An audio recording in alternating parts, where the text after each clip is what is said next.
What's going on, everyone? Welcome back to the channel. Dude, some crazy news. I don't even know how to explain it, but I'm going to explain it to you, and I'm going to try my best to. I even made some renders about it, some pretty bad ones, but people are reporting, I'm reading this straight from like 9to5Mac. Pretty much it's like people are saying that Apple is working on a foldable iPad with 5G cellular radio. Okay, that last part isn't really that important, but a foldable iPad. In my opinion, I think eventually a foldable iPad is going to happen, and I think it's bound to happen. I think everything's going to be able to fold. And they're saying it could come in a 13-inch or 15-inch options. I mean, that's kind of what they're assuming. It's probably not going to be like that. It's probably going to be bigger, in my opinion.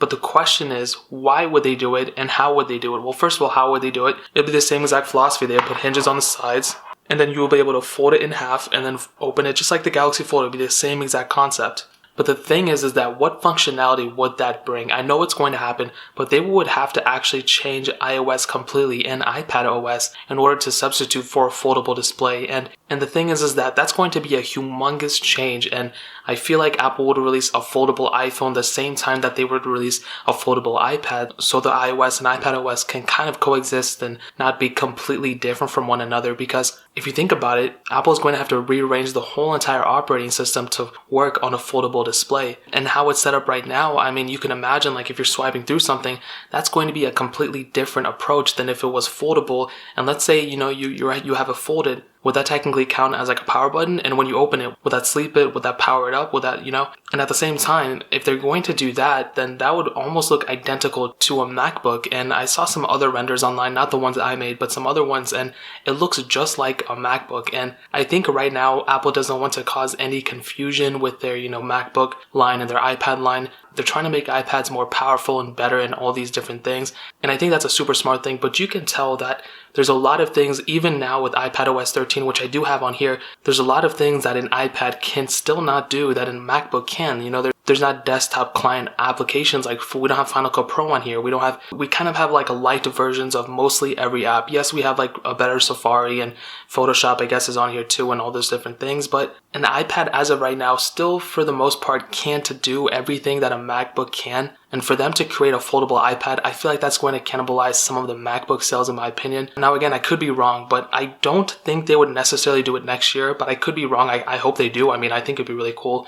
They're definitely not going to release it this year, maybe next year, but I think 2021 would probably be the year because, we saw Samsung really kind of mess up on their Galaxy Fold, and I think Apple's going to take a little bit more time to focus and hound down on how they can make foldable technology and not create a humongous problem. I don't think they want a PR problem or anything like that, and I still think foldable technology has a long way to go before it really takes over anything. So, I mean, I could be wrong. Apple will 100% create a foldable iPad, but there's a lot of things that make me think they're going to do it later than sooner. First of all, iPad OS, like I hit on, there's still so many features that Apple would have to rearrange and remake a whole new OS for a foldable iPad. Yes, it's not going to be like a complete 100% redesign, but I see them streamlining iOS and iPad OS at the same time.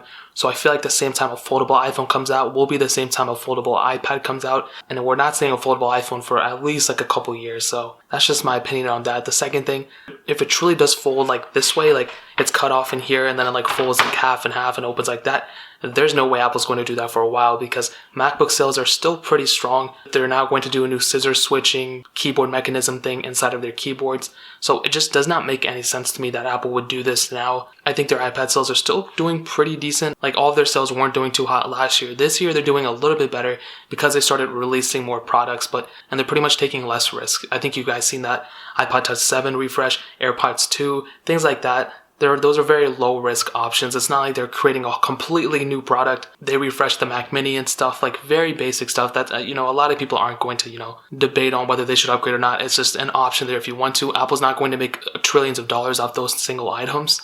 But the thing I'm trying to hit on is Apple's not really going to take any risks this year. Maybe they'll take them next year, but I doubt it. I think 2021 is when we're going to start seeing foldable iPads and things like that. So I was literally all over the place in this video. If you have any questions or anything, leave it down in the comment section below. Hit that like button, that will mean so much, but definitely hit that subscribe button. Every single subscriber that we get really does count, so it means so much if you guys could hit that. Also check out the other links down in the description as well. My Twitter, my Instagram, my second channel, all those links are linked down below. I'd really appreciate it if you guys could check it out. But more importantly than everything else, I love every single one of you guys. Hopefully I'll catch you guys in the next video. Peace out, everyone.